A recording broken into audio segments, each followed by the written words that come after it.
Gaano kaya kataas itong daanan ng trek? Clear na yung mga dito, mga obstruction. Ito ba ito sir, parang may daanan to dati, di ba? Nawi. Papuntang kwanto sa Residence. Oo. Saka PUP School ka ba yun? Ito wala na. Connect. Tignan mo, ang taas oh. Tapos ito siya, pabalik, papuntang SLEX connector. Dalawang project dito sa area ng Espanya, Manila hanggang dun sa may Santa Mesa.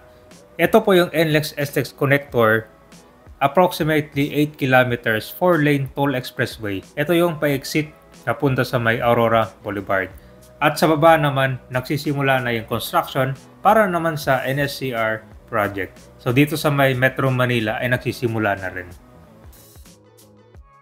Ang NSCR project naman na part ng Metro Manila, nagsisimula na yung paglalagay ng mga fence, pagtatanggal ng mga truck, at higit sa lahat yung mga clearing operation.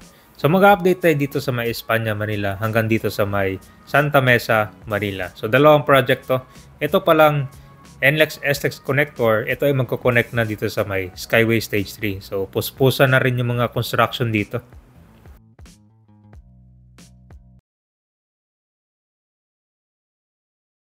Nandito tayo ngayon sa Loyola Street. Ito po yung PNR Espanya Station kung saan nag-stop na ito ng operation. Dahil nagsisimula na yung NSCR project naman dito. Sa itaas ito naman yung NLEX SLEX. So soon pala dito magiging elevated na yung daanan train. Kami din mga pasero dito malapit sa Espanya Boulevard.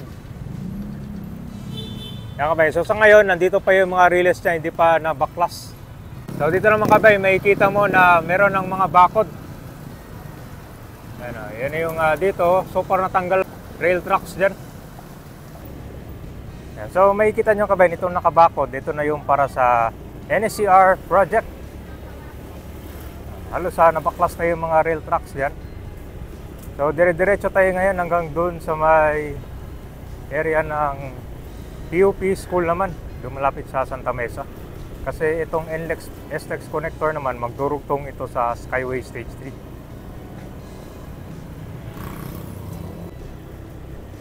Marami nga excited dito. Kasi dati yung daanan ng train sa baba lang, matagal yung biyahe niyan. Di ba? Kasi maraming mga stop yan para sa mga sasakyan na dumadaan. So ito pag elevated na, tuloy-tuloy na yan siya. Ang maganda nito, i-develop din itong ilalim ng train, no? Kung dati puno ng mga obstruction, puno ng mga kabahayan, ngayon wala na.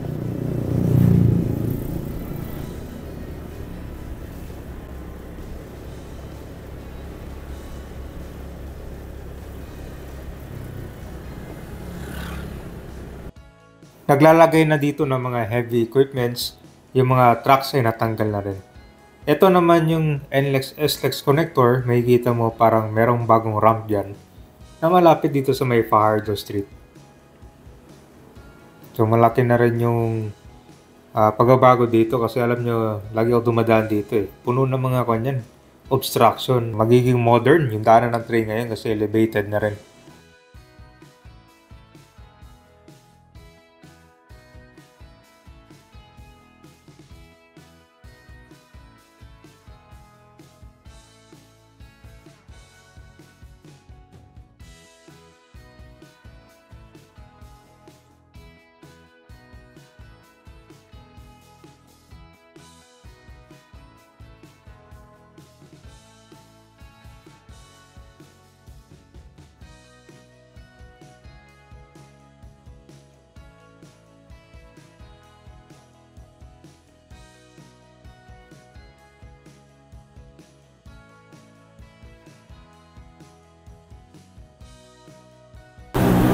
Kita mo yung kalsada ngayon, mas malawak na oh. Saka yung center island pala nito, pinaganda na. Parang pedestrian lane, para daanan ng mga tao, tsaka may mga halaman na dyan oh. So, inaayos na rin yung mga kalsada dito. So ito, pag galing kayong Espanya, meron ng sign dito, Bulacan, Zambales, Baguio, La Union. Dire-diretso na yan. Walang kanyan, babaan ng expressway. Clear na yung daanan ng train dito. Malawak na rin siya. Nandito na tayo sa Aurora Boulevard. Na palang project details to para yung daanan ng train dito sa baba. Tapos taas naman tong NLEX. Tayo natin i-zoom kabay na to. South Commuter Railway Project. So ito naman yung sa City of Manila. So, maganda oh. Yan yung station na magiging itsura niya oh. Tapos yung sa loob niya naman. So, 2 substation, Santa Mesa Station and Espanya Station, Santa Mesa and Paco. Yan yung isakop niya. Okay. So, ito naman yung mga sakyan na galing sa NLEX pababa. Papunta na to sila sa Santa Mesa. Yan yung ramp exit nila. Okay, mukhang nakaready na dito kasi kuha na siya, na-clear. Mukhang kini-clear na yung mga dito, mga obstruction.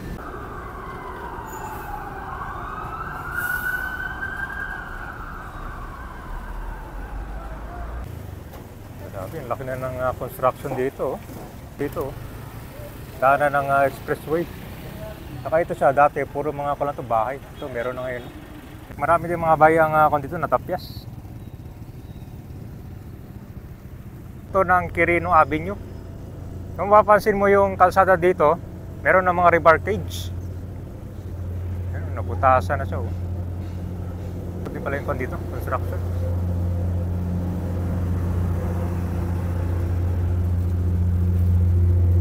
Dito. Ito sir, parang may daanan to dati, di ba? Nawi. Papuntang kwanto sa residence. Oh. Saka PUP school ka ba? Ito wala na. Natabunan na siya ng mga lupa.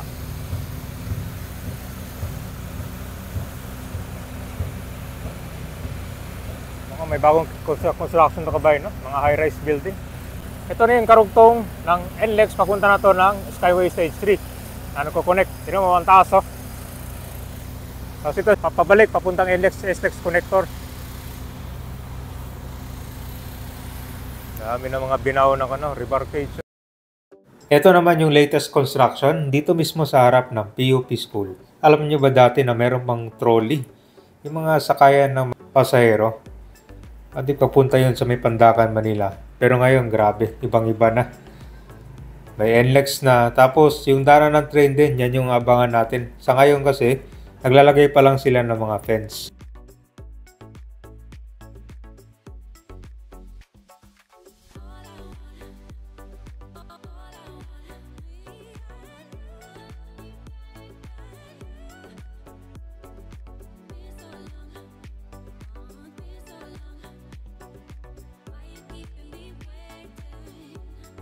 Ito na yung karugtong ng NLEX SLEX. Balikuan na to siya, parang extension ng Skyway.